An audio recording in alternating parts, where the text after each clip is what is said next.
Good day, everyone. We were here to present about prejudice and discrimination. So, the social life of an individual depends on interacting, influencing, and interchanging information between him and others. Prejudice and discrimination, normally used interchangeably in the literature, but both of them have separate and clear-cut meaning. So, ang prejudice and discrimination nga, sabi nga dito is magkaiba daw sila ng meaning pagdating sa mismong gamit nila. Pero para sila ginagamit nila literature. So sabi dito ni Baron and Brain na ang prejudice daw is an attitude minsan or kadalasan ito ay negative towards sa ibang member or sa ibang tao. So an individual, their individuals, traits, and behaviors are not counted to understand them. Instead, they have often disliked simply because they belong to a specific groups. So, yung ibang tao, hindi nila ma-adapt yung paniniwala ng iba, kaya parang ang pangit tingnan sa kanila. Ganun. May mga perspectives at mga paniniwala sila na against dun sa ibang member ng group. Ganun. Ibang group. So, sabi din ni Gordon and Alport, so, and-explain niya na ang term ng prejudice as an antipathy based upon the faulty and inflexible generation. So, habang tumatagal yung generation nila, parang nag-iiba din. Kagaya nung sa dati, nung una, yung black and whites, parang hindi sila ganun ka okay. Kasi ang tingin ng mga whites dati sa mga blacks is as a slave. Some prejudice definition includes positive judgment. So, hindi naman sila lagi ginagamit na negative. Minsan, ginagamit din sila sa positive judgment. So, a prejudice is an attitude, a combination of feelings, inclination to act, and beliefs. So, yun yan. Ang prejudice is pinagalo-halong feelings tapos yung mga paniniwala nila na sa kanilang group lang yun na parang hindi usual sa kanila yun, kaya nagiging pangit. Next. So, a tradition view of prejudice which is consist with a wider three components. So, meron siyang three components, cognitive, affective, and cognitive. So, cognitive, yung paniniwala nila is totoo. Yung their beliefs is true than the others. Parang ganun. Parang ang paniniwala nila is solid kesa doon sa isa. Tapos sa affective naman, strong feeling siya pero usually ay negative about the others. Kasi yung pinaniniwalaan nila is mas lamang yung mga details, parang sobrang daming informations na nagpapatunay na tama ang kanilang ideas and beliefs. Tapos sa cognitive naman ay taliwas yung action nila or inclined action in one situation. Hindi tugma yung actions nila sa feelings nila. So, sabi dito, intention to behave in a certain ways towards a group. So, the cognitive components is the certain ways, not the action itself. Tapos, sabi dito, ang prejudice rather, person is dislike those different from self and have an discriminatory manner. So, nagdi-discriminate din sila madalas. Ang madalas na gamit ng prejudice ay nagdi-discriminate din sila na ibang tao. So, parang magkapareho rin lang talaga yung prejudice and discriminations. Believing that ignorant and dangerous, di ba? Parang yung... Tapos, the main causes of forming negative evaluation and leading to negative behavior towards other persons or persons are varied in numbers. Ito yung nabubuo yung cause na to ng negativity kasi parang iba yung ano nila, iba yung nakalikahan, iba yung paniniwala. Parang ganun din lang naman yung sinabi ko kanina. Tapos, they are social sources, motivational sources, and cognitive sources of prejudice. Yun lang po ang aking part. Ayan, thank you, Badong. And now, let's talk about the social sources of prejudice.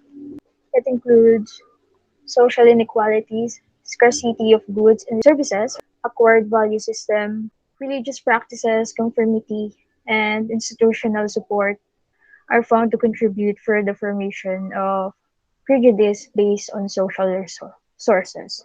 Now, first, the social inequalities give strength for the emergence of prejudice. Yun, and dahil nga po sa hindi pagkakapantay-pantay na sa lipunan ay nagkakaroon din ng hindi pagkakapantay-pantay sa mga opportunities. Maaring sa posisyon ito o malamang sa malamang ay sa status sa lipunan. According to Alpert, 1958, has brought out that whenever imperial expansions have taken place, the colonized people were considered as inferior. Kung yung mga mabababa, sila yung mas nangangailangan ng protection. And sabi din dito sa module na personally ako, nakakalungkot din na isipin kasi normally may mga tao na bumabase o pumipili ng rerespetuhin base sa antas sa lipunan o dahil sa kanilang kapangyarihan. Pero yung totoo is yung mga nire-respeto nila yun ay ayaw din naman sa kanila. And here the study conducted by Fiske and her coworkers, 1999, conducted that Asians, Jews, Germans, non-traditional women, assertive African and American, and gray men were tend to be respected well, but they were not liked so well. Dito na papasok si Teresa Bisho and her colleagues 2005 tested that reasoning. Nakikita ng dalawa na yung mga matataas na posisyon o mga makapangyarihan na kalalakihan, ang mga pumapasok dito yung stereotyping. Sila yung nag-stereotype sa mga kababaihan. And of course, sa part ng lalaki, it gives happiness kasi nga feeling nila is na-under nila yung mga kababihan. Pero in-emphasize din ni na Teresa na hindi po ibig sabihin nito ay magaling na sila when it comes to service, yung performance sila. Pagtingin ng karamihan na rin. At ang naging result po nito ay ang naging basehan na rin o standard para ma-maintain yung kapangyarihan ng mga kalalakihan ay yung ganong sitwasyon. Some people justify status differences. Those high in social dominance orientation tend to view people in terms of hierarchies. They like their own social groups to be high status or they prefer being on top. Scarcity of goods and services. Dito naman ay kung saan mas pinapahalagahan ng mga tao yung antas o ganda ng trabaho, magandang tahanan, at mataas na katayuan sa lipunan.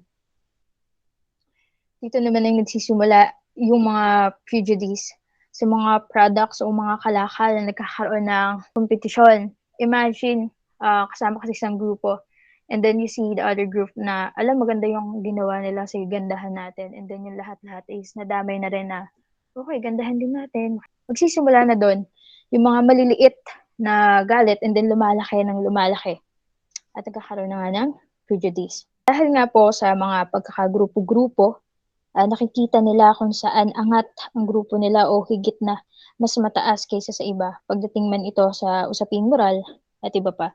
Nagsisimula sa mga maliliit o simpleng kompetisyon, tulad nga sabi ko po kanina, hanggang sa lumalaki at nagkakaroon na ng pagkiling, kumbaga. Next is the acquired value system. Prejudice appeared to be less an attitude specific to one group than the way of thinking of those who are indifferent. So, dito naman, according dun sa book, is inherent ulit to sa ethnocentric, na kung saan may kinikilala silang superior, kahit iba't ibang group. So, pagdating, may isa silang superior. Then, kapag ang isang individual ay sumasailalim sa isang ethnocentric, ay magiging sunod-sunuran ang lahat. And the next is religious practices. There are two types of views regarding the relationship between religion and prejudice. According to William James, 1902, piety is the mask. That is, the leaders invoke religion to accept the inequality prevailing in the society. According naman sa pinagsama-samang findings and then na-conclude ng mga researchers and studies ay maaaring wala daw pong ugnayan ang religion and prejudice in a casual manner. Sa halip ay kung sino pa yung mga lack of knowledge ay sila pa yung may mga maayos na attitude kahit na hindi nakapag-aral.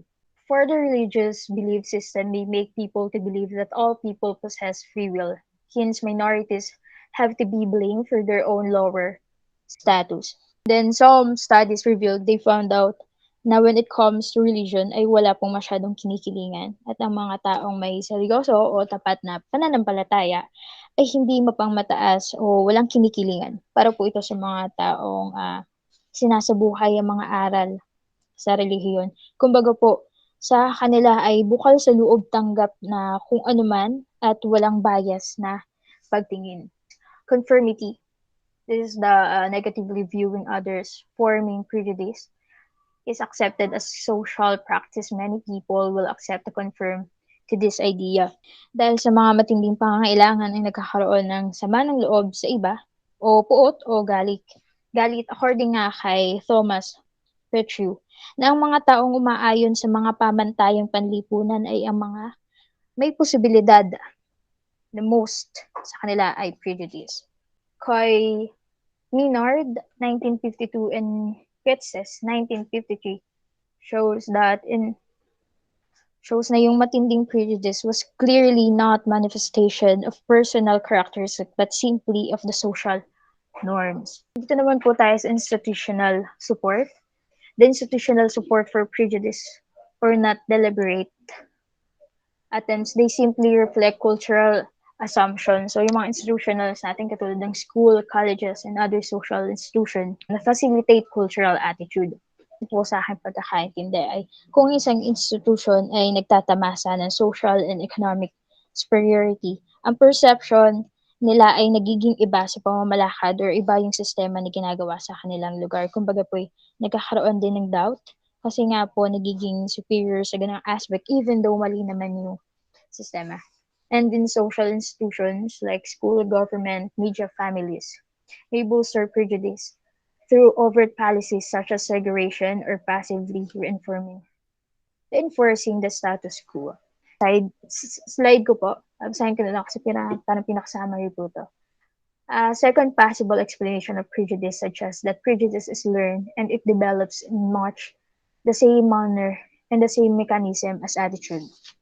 Next is according to social learning view, children acquire negative attitudes toward various social groups because they hear such views expressed by parents, friends, and teachers and others, and because of they are directly rewarded. So dito ini-emphasize na malaki yung factor ng environment sa totality ng isang tao tulad po ng the way we act and we express ourselves ay na-acquire natin sa mga taong nakakasalumuha or nakakausap natin sa ating surroundings. Third is a tendency to divide the social world into two separate categories. It is called categorization, which is the product of individual thinking process. Last, the tendency to make more favorable and flattering attribution about members of one's own group than about members of other groups. Yun lang po. Salamat. So, good afternoon po. Ang next pong report ay tungkol sa motivational psychological sources of prejudice. Another source po ng prejudice. Motivation plays a double role. It facilitates prejudice as well as reduces it. Sa scapegoat theory, in-explain doon ang motivational source of prejudice. Sinasabi doon na pag yung cause ng pain and frustration ay unknown, yung anger ng tao is redirect sa hostile objects. Ibig sabihin, yung mga anger niya is possible na mag-redirect doon sa kinaayawan niya, sa hate niyang bagay. Then, this phenomenon of displaced aggression or scapegoating is contributed to the lynchings of African Americans in the South after the Civil War. Anybody whom people hate will be the target of their prejudiced belief system. So, ang pagkakaunawa ko naman dito ay yung prejudice, magiging target ng prejudice belief system ng isang tao. Halimbawa ay may mga tao na hindi gusto yung may tattoo ang katawan, yung madaming tattoo, gano'n. Parang once na may nangyaring sa isang eksena na andun yung may taong nakatattoo, may tattoo, and yung isa wala, more on nagde-depend yung ibang tao, lalo na yung may hate sa mga maraming tattoo, sa ang may kagagawan ay yung may tattoo.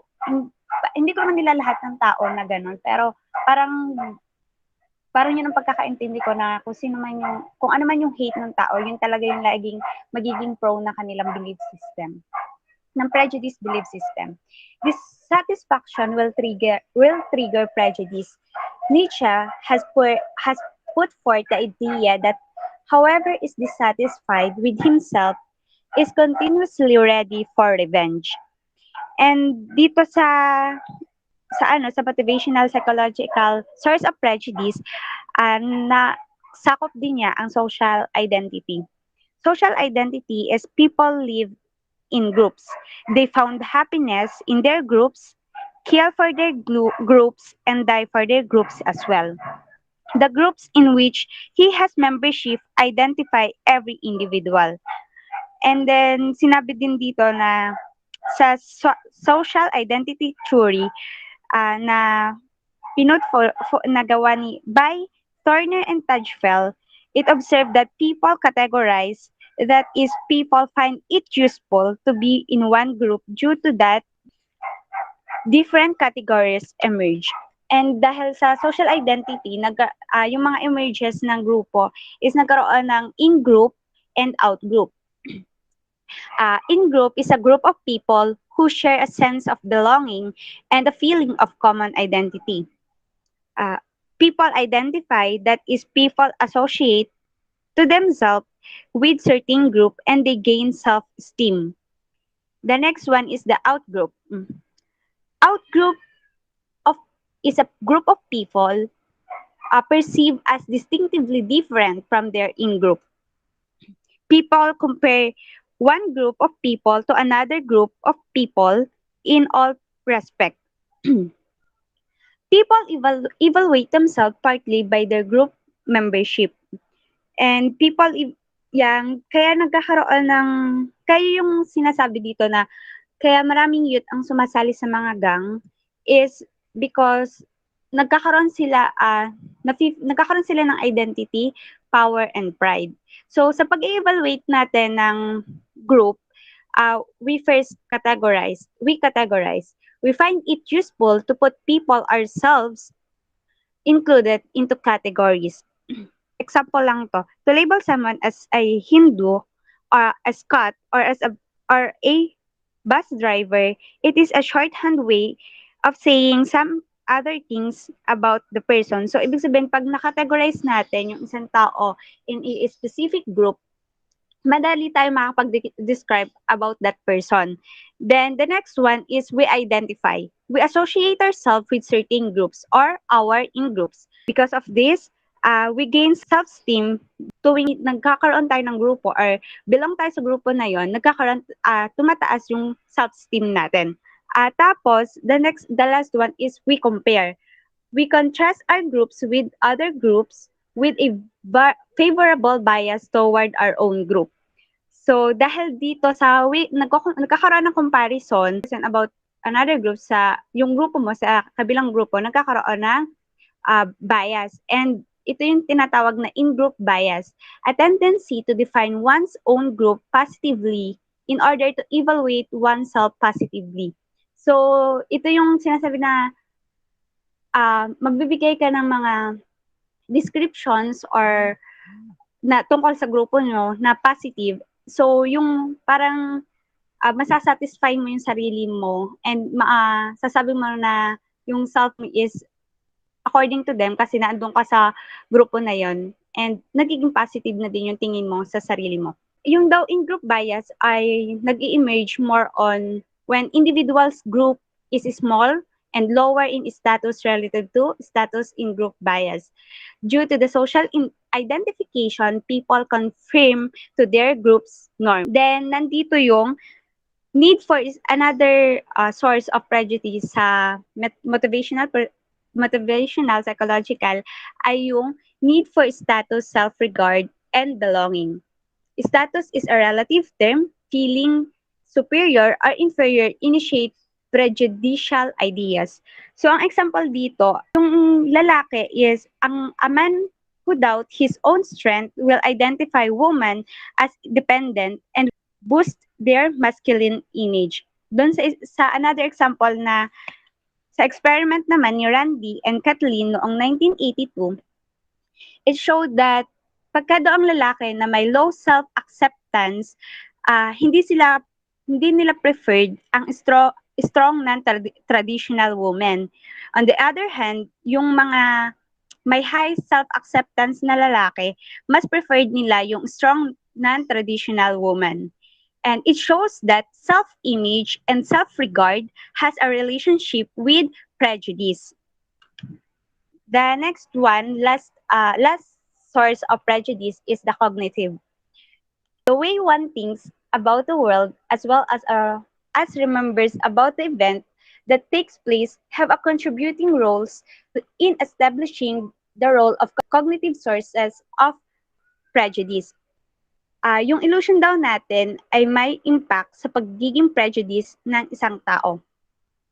One way we simplify our environment is to categorize, to organize the world by clustering objects into groups. The next one is yung distinctiveness, perceiving people who stand out. Distinctive people and vivid or extreme occurrences often capture attention and distort judgment. The last one, we attribute others' behavior so much to their inner disposition that we discount important situational forces. Error occurs partly because our attention focuses on the person, not on the situation.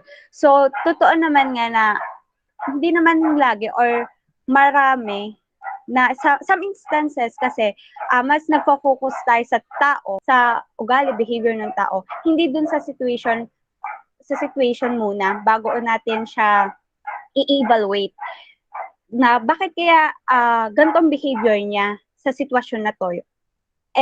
More on doon na agad tayo nagdidiretso sa behavior niya sa sitwasyon na yun, hindi sa mismong situation muna na kung bakit ano ba yung nakakaapekto sa ugali niya, sa behavior niya that time, sa situation na yan. Attributing others' behavior to their dispositions can lead to group serving bias. So, group serving bias means assigning out-group members negative behavior to their natural character while explaining away their positive behaviors. So, din naman sa group self-serving bias, di ba meron tayo nauna na self-serving bias sa last group? Yes. Yung sa kanila ay yung parang pag may naging maganda ang outcome, yes, so self-serving bias, pag maganda ang naging outcome, parang ang credit isa sarili, internal forces. Pagka pangit yung outcome or hindi maganda, sa external forces isisisi, parang ganon.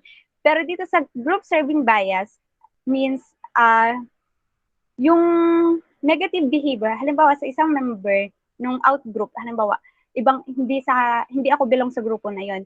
Then, yung negative behavior ng member doon na nakita ko is parang yun yung magi-stand out para sa akin and magko-conclude agad ako na lahat ng grupo na yon is ganun yung behavior na negative behavior ng isang member. So, yun yung pagkakaunawa ko sa group serving bias. So, yun lang po yung sa aking report. Thank you. So yan, good afternoon po. Ang akin naman po ay discrimination. Yan, akin muna pong i-differentiate yung prejudice at saka discrimination. Yan, pag prejudice po yan, sinabi po kanina ni Badong na positive or negative judgment mo sa isang tao. Or tinatawag din natin na attitude. Ito yung settled way of thinking or feeling that someone or something, to someone or something. Yan. Pag discrimination, ito na po yung action. Halimbawa, ikaw ay may negative judgment sa isang tao. Ang tendency nun, magkakaroon ka ng mag-iiba yung treatment mo dun sa tao na yon. Which is, ang discrimination, yun yung kung paano mo siya itrato or ito na yung action. So, ayan. Sabi po dito ay, discrimination refers to harmful or negative behaviors directed toward people who are the object of prejudice. Yan, ibig sabihin, negative or harmful po siya. More on siya sa negative pag sinabi natin na discrimination. Sabi po ni Dovido ay, Dovido et al. 1996 stated, discriminatory behavior often has its root in prejudicial attitudes. More on siya nagro-root talaga siya sa prejudicial dahil yun nga yung judgment mo. Nasa isip mo pa lang siya. Kaya kapag ka nag-treat ka doon sa isang tao, magiging negative siya or positive. Yun nga ang sinabi kanina. Yan, sabi po dyan sa slides, Gordon Allport, 1958, came out with two basic types of discrimination. Yan. Una po ay the one is blaming oneself and the second one is blaming external causes. Yan. Sa una muna po, blaming oneself. Ito ay withdrawal, self-hate, and aggression against one's own group. Yan, ito yung mga what ifs natin. Yung paano kaya kung hindi ko yun ginawa? Ano kayang mangyayari?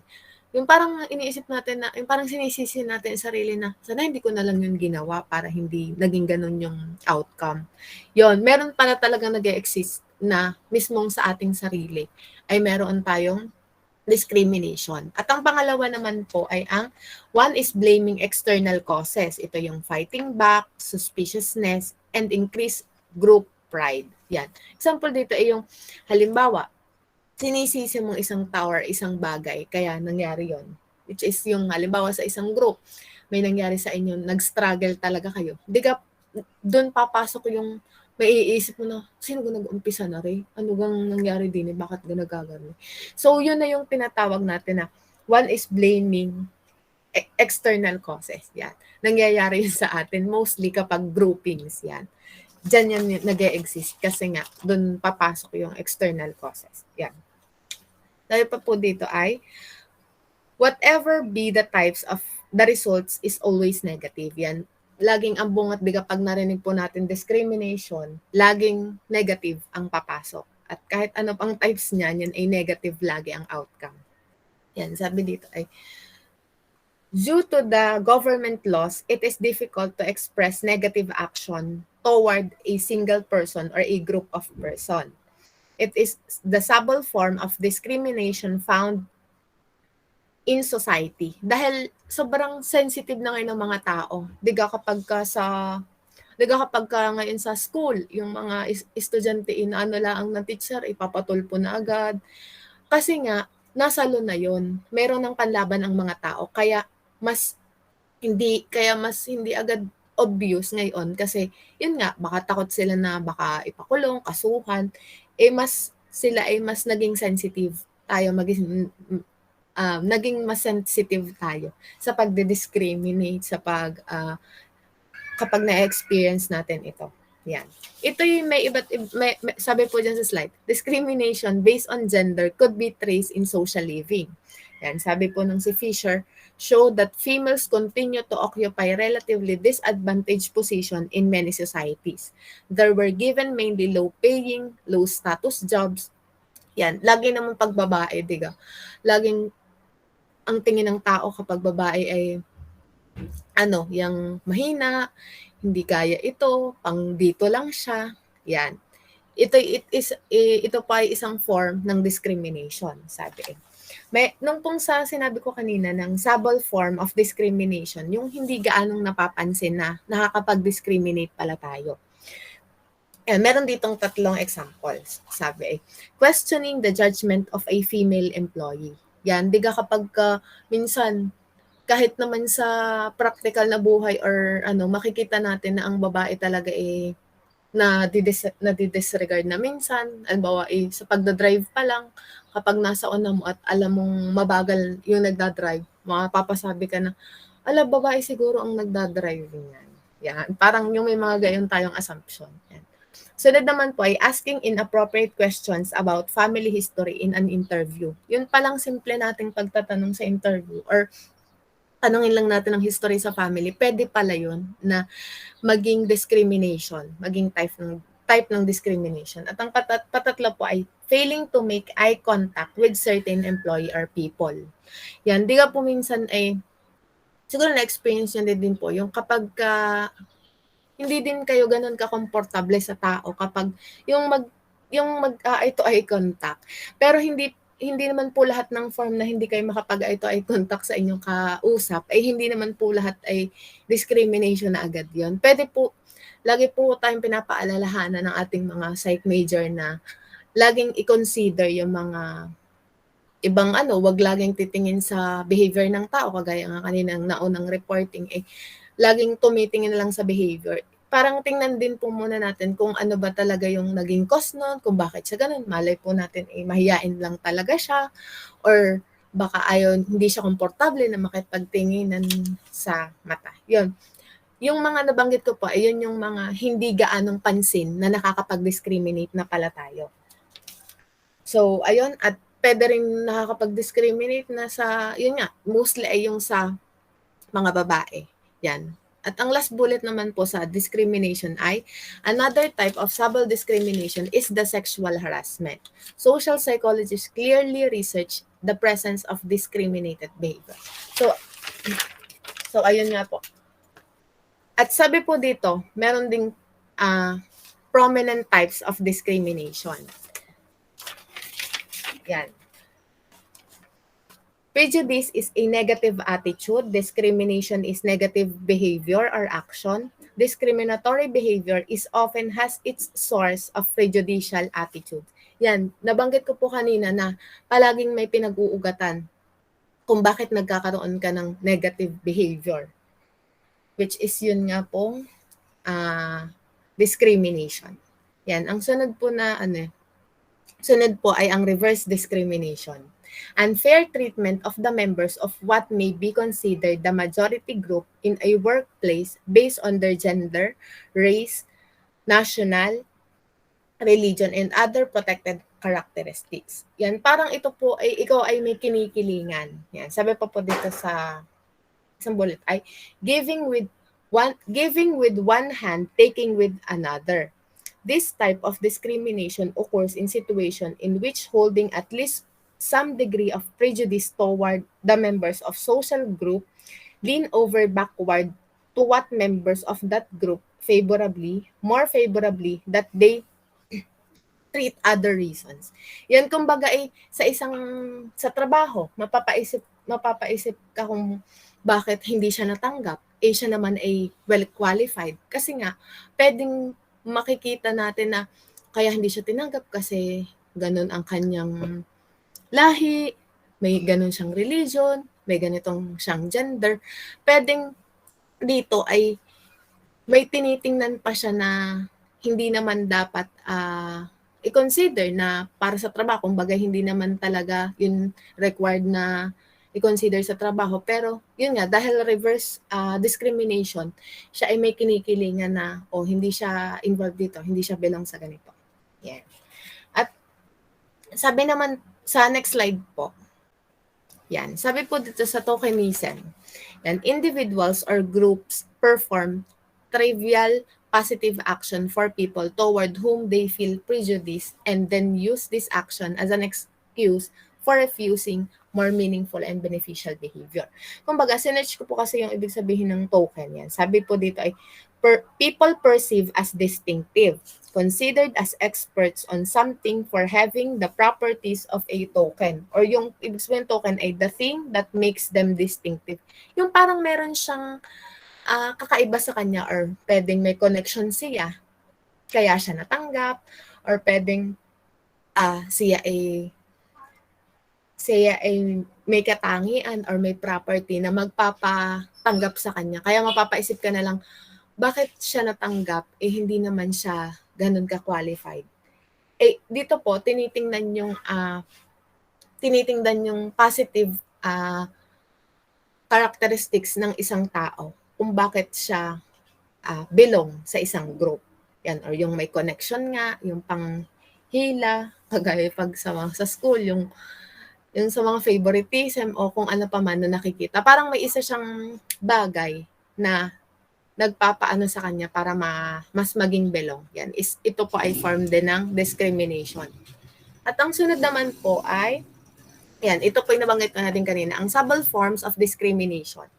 Yan, due to the advancement of science and technology and as well as due to the multicultural setup prevailing in today's society, overt discrimination seems to be reduced. Yan. Sabi ko nga po kanina, hindi ganun ka-obvious na ngayon ang discrimination na gayon palang gayon palang simpleng tanungan eh nakakapag-discriminate na tayo. At dito hindi gaanong pansin kasi nga naging advanced pa yung science and technology. Kagaya nung napapag-aralan po natin sa HRM na hindi na natin nagiging open na yung mga tao, halimbawa sa social media, open na tayo na, pwede pa palang magtrabaho ang matatanda. Kumbaga, tayo po ini-inform na para hindi natin maisip na makapag-discriminate ng ibang tao, ay pinapakita na lang sa mga infomercials, sa mga ads, na pwede ito para sa lahat. So, ayun po yung techniques for countering the effects of prejudice. Yeah. Dahil meron nga pong may nakikita tayong, syempre hindi naman po magiging positive ang outcome kapag ikaw ay na-discriminate or napag-iisipan ng masama or na-judge, diga. Sino gang natuwa sa gayon? So, meron po yung mga effects. At ang social psychologists lot of time and energy to evolve certain effective strategies in order to curtail the ill effect of prejudice. Yan. Hindi naman po aring, kapag ganito, hindi po aring basta nala ang yung hindi bibigyan ng action. So, meron po ditong ilan na para ma-reduce or maging effective strategies para mas maging maayos ang yung parang hindi maka-affect ng mas malala yung prejudice sa mga tao. Una po ay learning not to hate. Yan. Social psychologists are of the view that children acquire prejudice from their parents, adults, and their peers. Meron talagang instances na nagmumula talaga sa pamilya, nagmumula talaga sa parents, at kung sino pa yung nakasurround sa atin, sila pa pala yung pwede nating kalaban. Sila pa pala yung magpapadown sa atin. At maaaring rare lang ito, pero yan, sa mga social media mas nakikita natin ang mga ganito. Sabi po dito ay, persons who are prejudiced appear to live in a dangerous social groups and their experience anger, anxiety, and fear. Yan. Hindi talaga mawawala yung ganitong experiences kapag po na discriminate ang isang tao or na-experience niya ang prejudice sa kanyang family. Yung pala mga pong sa magkakapatid, minsan yung sa inggitan na buti pare nakaganon na, mas mataas sa iyo. Yung parang sa family po pwede talaga at possible talaga na mag-umpisa yun. Yan. In short, it is clear that persons holding intense racial and ethnic prejudice suffer many harmful effects. Many parents want to do everything they can to further their children's well-being, calling this cause to their attention may be effective in discouraging them for transmitting prejudice views to their offspring. Yan, diga, kapag po sabi nga po, kung ano ang puno, ayun ang bunga. Ibig sabihin, kung ang isang tao po ay hindi ganun na palaki ng maayos or namulat siya na siya ay nakaka-experience na ng ganito, possible po na madala niya yun sa kanyang magiging pamilya. At yan, ngayon nga pong psychology major tayo, parang tayo ay naging mas sensitive na din at kailangan natin ng empathy lagi sa mga tao dahil pwede nga po na may mga pinagdadaanan sila or maaaring nagdaan sila sa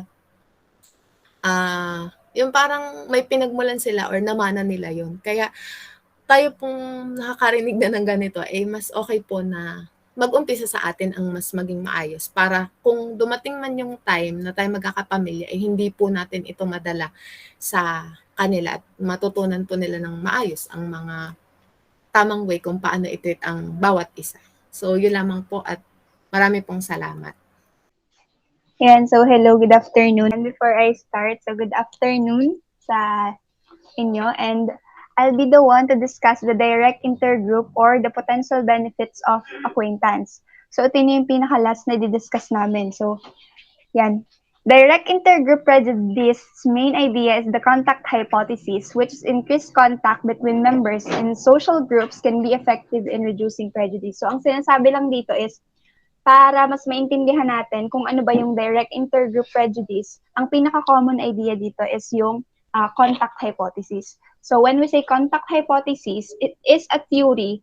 So isa siyang theory na nagsasabing ang pagkakaroon ng increased contact, so kapag ka daw may increased contact between sa mga members, pwede siyang mag-reduce ng prejudice. So ang prejudice, kanina pang sinasabi, which is nanggaling siya sa Latin word na pre or yung before and judge or yung judgment. So meaning, meron tayo, sa bawat tao, meron tayong before judgment or opinion sa ibang tao, sa isang tao or sa ibang group.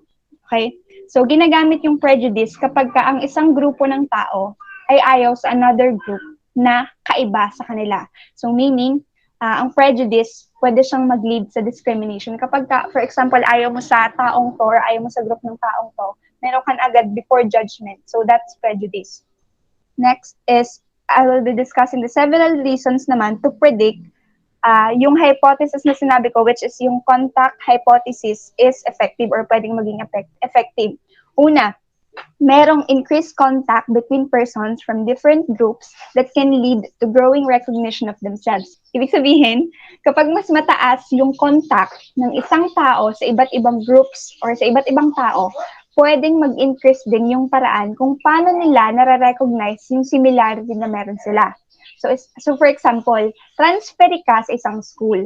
Then first day pa lang or after ng ilang days, naging close ka sa mga classmate mo or kayo ng close contact or increased contact sa mga kaklase mo. So with that, pwedeng ma-realize mo na that time, may similarities pala kayo. So, ma-realize mo na, hindi pala kami magkaiba. Pare-parehas pala kami.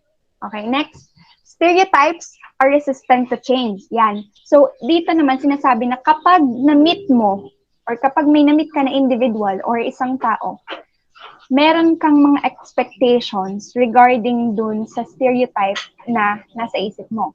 So, kapag ka hindi nagbago yung bagay na sa simula ay pinaniniwalaan mo na sa kanya, na pinaniniwalaan mo ng ganun siya. So, ang ano lang dito is since yung contact mo sa ibang tao ay strong, pwedeng hindi magbago yung kung anong image na nabuo mo tungkol sa kanila. So, yun. Number 3, increased contact help counter illusions of outgroup homogeneity. So, ito yung sinasabi na kapag ka may na sinasabi na pwedeng yung increased contact, pwede niyang masalungat or parang something matalima, ganun, or tumaliwas. Pwedeng taliwasin niyo yung iniisip ng ibang tao tungkol sa kanila.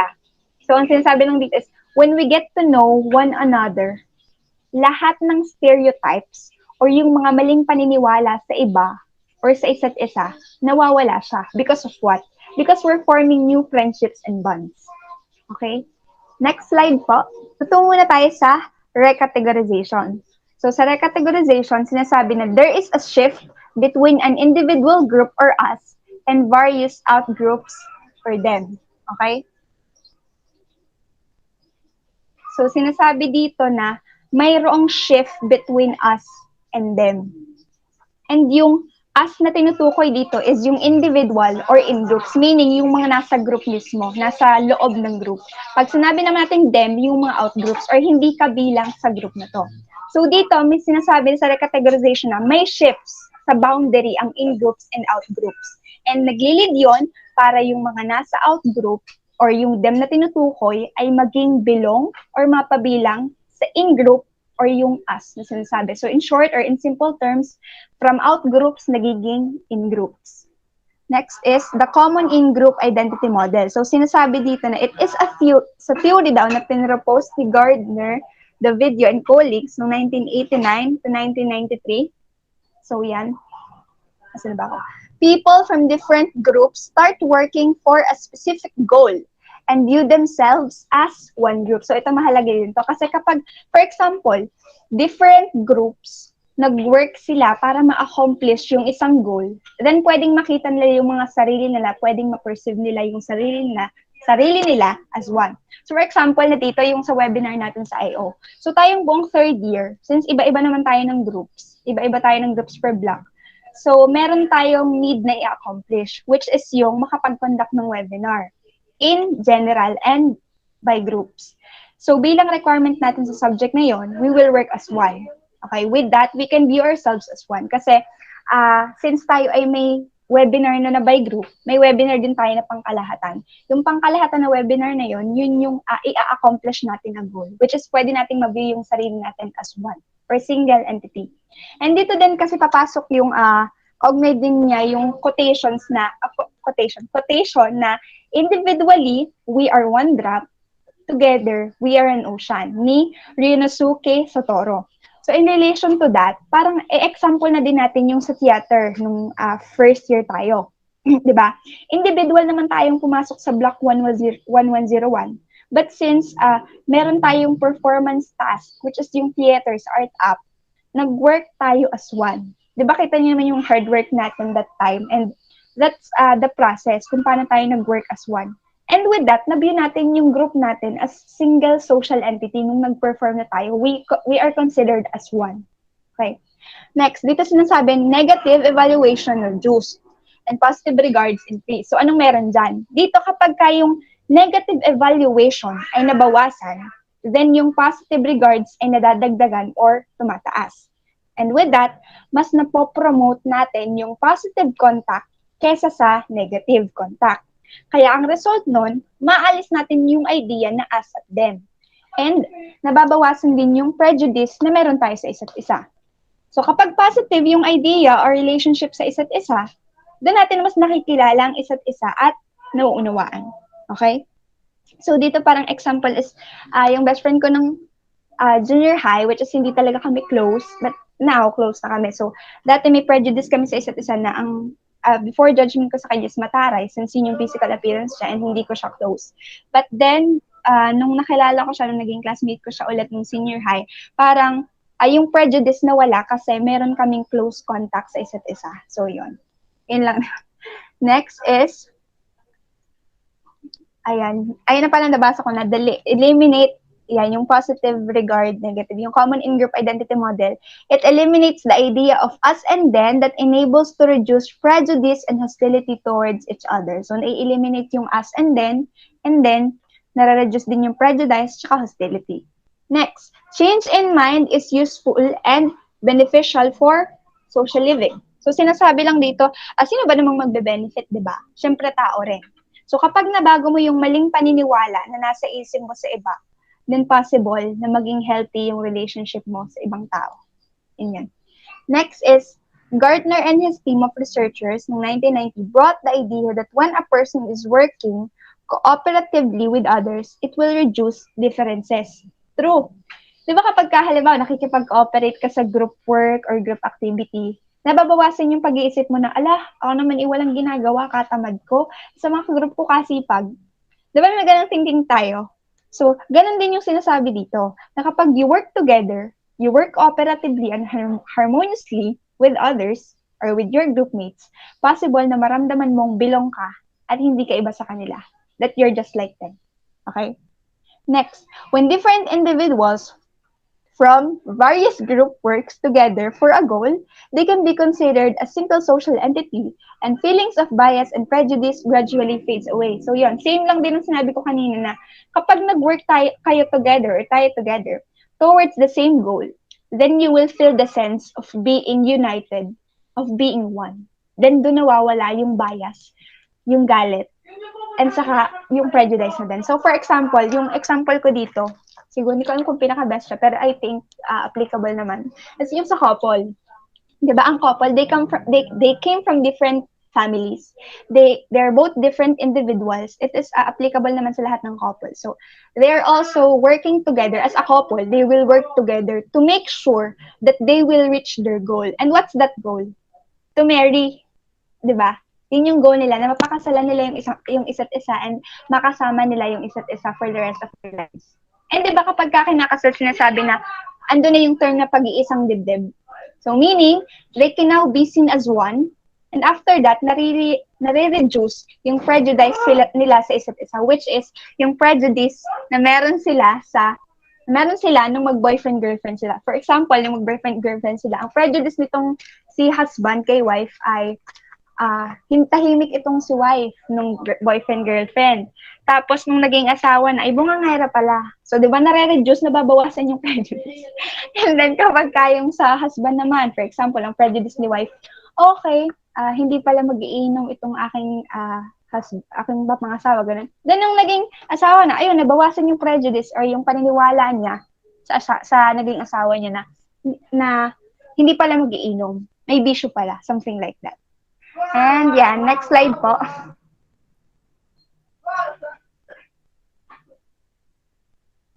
Ayan. Field study by Gartner, Davidio, and their associates, 1993, was conducted among 1,300 multicultural high school students. So, sinasabi dito na ito yung idea regarding dun sa sinabi ko na nag-work for the shared goals and became one. So, yun. Yung sinabi ko na they work for the shared goals and naging isa, it was supported by this study ni Gartner. Okay, on which kinonduct siya sa 1,300 multicultural high school students, which is yung mga belong doon na different cultures are merong mga Africans, Americans, Chinese, Hispanic, Japanese, Vietnamese, and Caucasian. So, yun. And anong nangyari? As a result, the greater the students felt they belonged to a single group, the more positive feelings toward out-group members.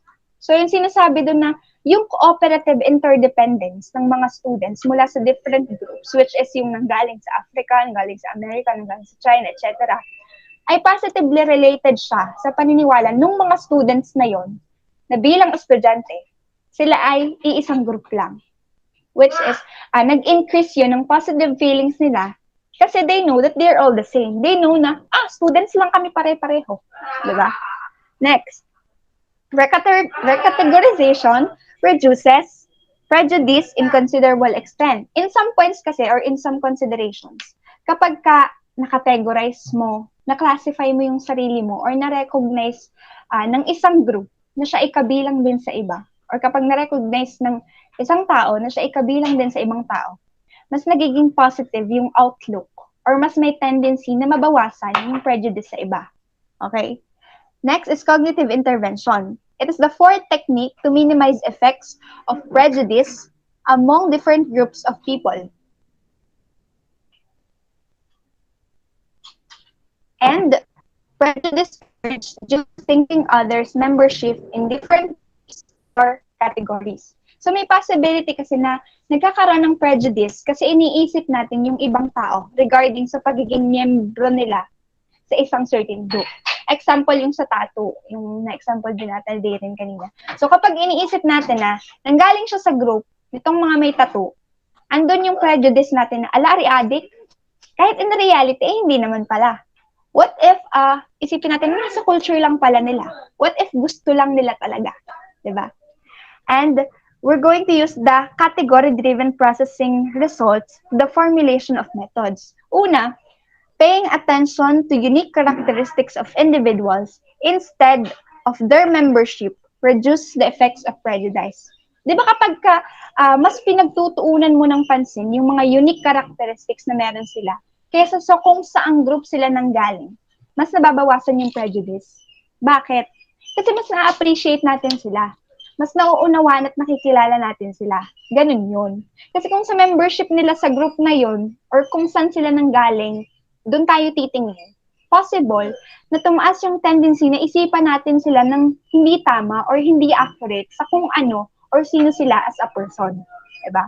Next, attribution-driven processing, it's the outcomes will be affected by a person's performance.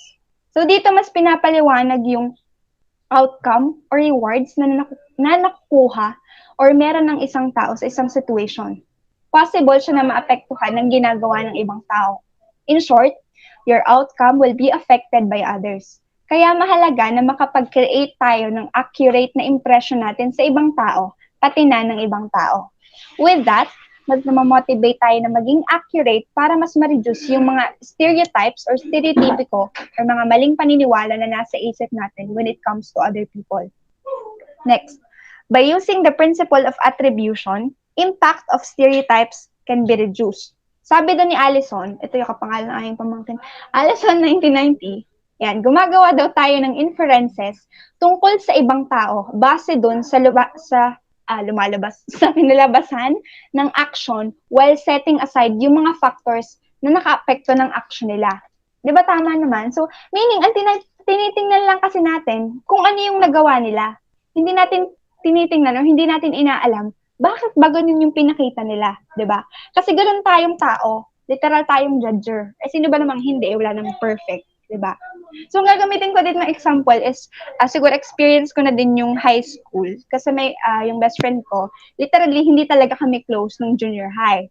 So andun pa din yung prejudice namin that time sa isa't isa. And dati din kasi we came from different groups. Kasi 'di ba uso dati yung yung may circle of friends ka, tapos may mga name yung group, mga ganon. So hindi kami same ng pinanggalingan ng group. So doon siya sa kabilang group, ako dito sa isa pang girl group, parang ganyan. And since dati kasi is hugot ako ng hugot, ganyan. I was then known as hugotera, ganun. And yun yung sa tingin ko na na-perceive ng ibang tao or ibang classmate ko sa akin that time. Yung hugot ako ng hugot. And siguro, ang naisip ko din dati is yung group siguro na pinanggalingan niya and tsaka yung mga classmates ko na iba, ginudge din ako base sa kinikilos ko, base dun sa mga pinapakita ko or sinasabi ko, without them even knowing that I'm emotionally in pain that time and that no one understands me. Kaya parang ang way ko kasi ng pag-express dati is through vocal. And until one time, na-realize ko na, okay, mas better na ikip na lang yung problem kaysa sabihin sa iba. Kasi alam mo, may ibang tao na i-judge ka. Diba? Anong purpose para sabihin mo kung hindi ka naman nila naiintindihan? Okay? So, ang gusto ko lang i-pinpoint dito is that there are people who will make an attribution of you easily without processing things clearly. So, yun, isipin niyo yun. There are people who will make an attribution of you easily without processing things clearly. Next, negative thoughts initiate negative behavior. So, once kasi na iniisip mo ay negative, syempre, negative din yung kalalabasan. Di ba kapag negative vibes na attract mo yon, then negative mood yung ibibigay sa'yo the whole day. Kapag may inisip ka na isang bagay, for example, kakagising mo lang, tapos may nabasa ka sa Facebook, or may text ka na nabasa na nagpapa-bad mood sa'yo, or nakipaghiwalay sa'yo jowa mo, or etc. na fire ka sa job mo. Diba? Negative mood na yung ibibigay sa'yo nung negative news na yun. Okay? Next slide. Parang last na ata to. Ayan. So, our group, syempre, we're going to leave you with this quotation. So, individuals who have been exposed to discrimination may develop prejudice or stigma towards them, which can show as shame, low self-esteem, fear, and stress, as well as bad health. Kasi hindi lang sarili natin yung pwedeng ma-judge by others, di ba?